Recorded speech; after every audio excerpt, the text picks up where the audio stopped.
মাজুলীৰ জেংৰাইমুখত কংগ্ৰেছৰ পদযাত্ৰা।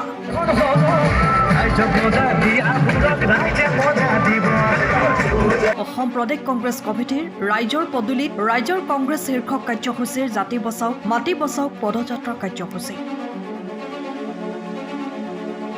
এই পদযাত্ৰাত অংশগ্ৰহণ নিখিল ভাৰত কংগ্ৰেছ কমিটিৰ মুখপাত্ৰ সুপ্ৰিয়া শ্ৰীনেতৰ। এই কাৰ্যসূচীত অসম যুৱ কংগ্ৰেছ কমিটিৰ তত্ত্বাৱধায়ক মনীষ শৰ্মা আৰু যুৱ কংগ্ৰেছৰ সভাপতি জুইৰ আনমে অংশগ্ৰহণ কৰে। ইফালে জেংৰাইমুখৰ ৰাজীৱ গান্ধী ক্ৰীড়া প্ৰকল্পত দলটোৱে এক ৰাজহুৱা সভা সম্বোধন কৰে। नमस्कार। मंच पर बैठे हुए सारे वरिष्ठ साथी, मितेंद्र जी जो यहाँ के इंचार्ज हैं आईवाईसी के, इंडियन यूथ कांग्रेस के, हमारे यूथ कांग्रेस के जुबैर भाई और आप सबको मेरा नमस्कार। असम चुनाव के मुहाने पर आकर और चुनाव के पास आकर खड़ा है और असम की जनता अपने मुख्यमंत्री से कुछ सवाल पूछना चाहती है। असम की जनता जानना चाहती है कि पिछले 10 साल के बीजेपी के शासन में और 5 साल के हेमंत बिस्व शर्मा के शासन में असम के साथ क्या हुआ। क्या असम के युवाओं को नौकरी मिली? क्या असम की महिलाओं की भागीदारी बढ़ी? क्या असम में शिक्षा या स्वास्थ्य का स्तर बढ़ा? ऐसे बहुत सारे सवाल हैं असम के मन में जिनका जवाब नहीं मिल रहा है।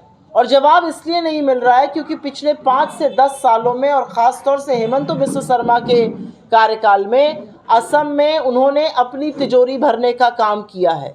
ऐसा कोई धंधा, ऐसा कोई कारोबार, ऐसा कोई बिजनेस नहीं है जहां पर उनकी हिस्सेदारी या उनके परिवार की हिस्सेदारी नहीं है। जिस तरह के गंभीर भ्रष्टाचार के आरोप से वो, उनका परिवार, खास तौर से उनकी पत्नी घिरे हुए हैं, असम मामा और मामी से हिसाब मांगना चाहता है। असम जानना चाहता है कि जो मिट्टी हमारी है, जो धरती हमारी है, जो भूमि हमारी है, उसको बाहरियों को क्यों दिया जा रहा है और कौड़ियों के दाम पर क्यों दिया जा रहा है। असम में इंडियन यूथ कांग्रेस की ये जो जाति बचाओ और माटी बचाओ यात्रा है, ये असम के लोगों की आवाज़ है जो जानना चाहते हैं, जो पूछना चाहते हैं कि जिस ज़मीन पर हमारे पुरखे सदियों से रह रहे थे वो ज़मीन हमसे क्यों छीनी जा रही है और छीन छीन कर बड़े पूंजीपतियों को कौड़ियों के दाम पर अडानी को क्यों दी जा रही है। असम के मन में ये सवाल है और इस सवाल का जवाब मुख्यमंत्री को देना पड़ेगा। इस सवाल का जवाब असम अपना वोट डालकर लेगा, हमें पूरा विश्वास है। लेकिन मैं 2 शब्द पहले इस यात्रा और फिर असम पर ज़रूर बोलना चाहूँगी। ये यात्रा भारतीय युवा कांग्रेस, इंडियन यूथ कांग्रेस ने प्लान करी है। अभी अपर असम में ये यात्रा चल रही है।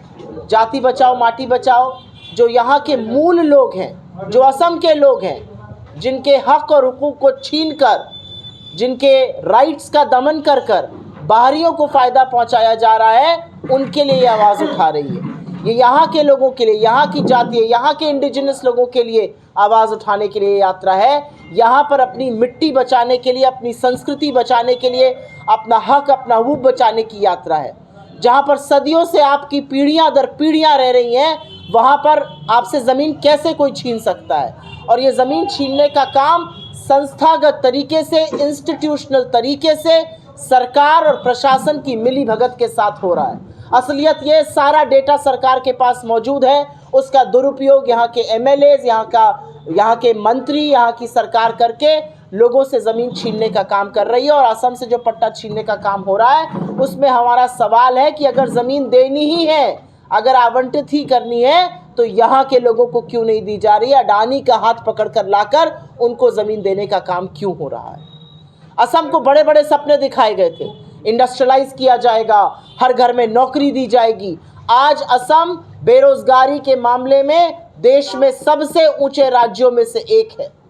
असम का युवा बेरोजगार है। असम के लिए कोई इंडस्ट्री नहीं बनी। असम का खनन माफियाओं के द्वारा, सिंडिकेट के द्वारा किया गया। आपके जीव जंतु, आपकी जो बहुत ही रेयर ब्रीड्स थी, उनको उठा उठा के एनिमल्स की बाहर भेज दिया गया। चाहे वो मीडिया कम्युनिकेशन हो, चाहे वो ट्रांसपोर्ट का कारोबार हो, चाहे वो खनन का कारोबार हो, चाहे वो रियल एस्टेट हो, हर जगह हेमंत बिस्व शर्मा की भागीदारी है। तो आपने अपनी तिजोरियां भरने का काम पिछले 5 साल में किया, लेकिन असम के लोग जवाब चाहते हैं। आपसे हिसाब चाहते हैं।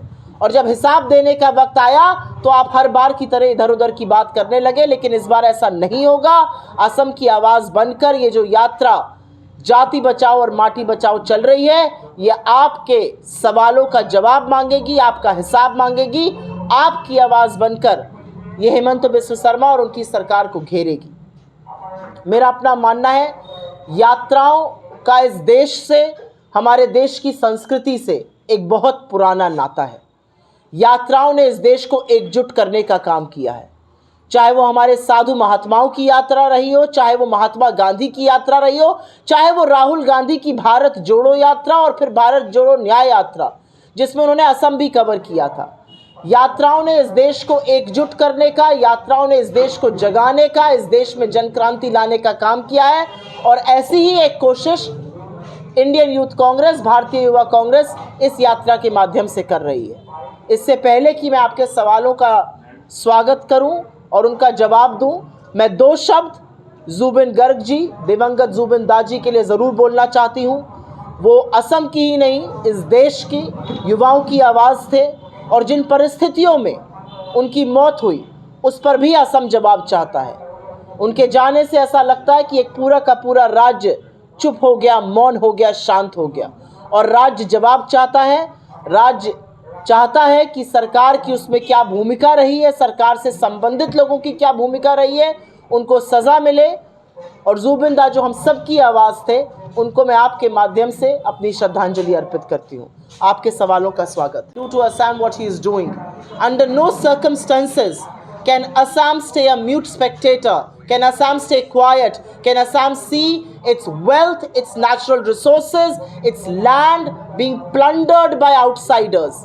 The reality is that all of this belongs to Assam, to the people of Assam, to the people of the region, to the indigenous people of the region, but this is all being handed over on a platter through organized syndicates, through institutional mechanisms, to outsiders, to the really big businessmen of this country. And primarily amongst them are of course the Adanis and the Ambanis. अगर आपके कोई सवाल हो तो उसका हम ज़रूर जवाब देना चाहेंगे। সময়ৰ খবৰ সময়ত পাবলৈ ফলো কৰক টাইম অফ আছাম।